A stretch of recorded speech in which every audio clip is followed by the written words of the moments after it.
11 number question क्या कहता समझिए, यदि किसी द्विघात बहुपद के शून्यकों का योग इतना और इसका गुणनफल इतना है तो बताइए कि बहुपद कौन सा होगा। बहुत ही सिंपल है। देखिए अभी तक हम लोग को क्या दिया था, शून्यक दिया था। क्या दिया था, शून्यक, शून्यक दिया था। तो शून्यक होता है अल्फा और बीटा, शून्यक कौन होते हैं, अल्फा और बीटा।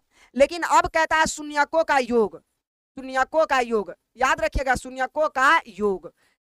आप बताइए हम जब अल्फा बीटा अगर दिया होता था, मान लीजिए कि हमें 2 और 3 देता था, कहता था शून्यक है, तो हम इसको अल्फा मानते थे, 2 को अल्फा मानते थे और 3 को क्या मानते थे, अभी तक तो वही मानते हैं बीटा, 3 को क्या मानते थे, बीटा। और अल्फा प्लस बीटा करते थे सूत्र में, अल्फा प्लस बीटा माने 2 + 3 बराबर कितना, 5। तो अल्फा बीटा कितना हो जाता था, 5। तो बताइए शून्यकों का योग है कि नहीं है। शून्यकों का योग का मतलब अल्फा प्लस बीटा का मान जोड़ कर दे दिया है। शून्यकों का योग का मतलब अल्फा प्लस बीटा का मान जोड़ कर दे दिया है, आपको जोड़ने की आवश्यकता नहीं है। सोचिए अल्फा और बीटा जहां होगा ना, दोनों के जगह पर शून्यकों का योग बैठाएगा, मतलब जोड़ बैठाएगा, ये 3, और उसका गुना अल्फा गुने बीटा जो होता था वो अब जोड़ कर मतलब गुना करके दे दिया है कितना, -2। तो अब आपको ना गुना करने की आवश्यकता है ना जोड़ने की आवश्यकता है। चलिए हम फॉर्मूला लगाते हैं, आंसर कंप्लीट करते हैं। आइए सूत्र हमारा क्या कहता है, सूत्र हमारा कहता है, सूत्र से क्या कहता है, x² minus alpha plus beta into x plus alpha गुने बीटा।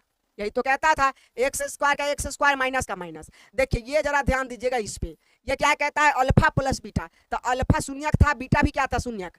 योग का मतलब क्या होता है, जोड़। तो ये शून्यकों का योग है कि नहीं, आप बताइए तो।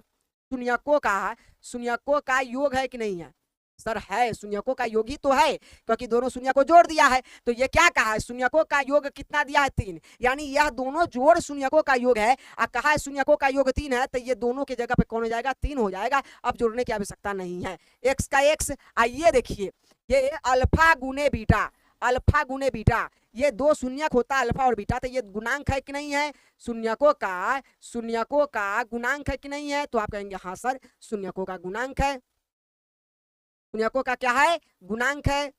तो अगर गुणांक है तो अल्फा गुने बीटा के जगह पर कितना दिया है, ये गुणनफल पहले से दे दिया है, कितना है, -2 है, तो हम -2 रख देंगे।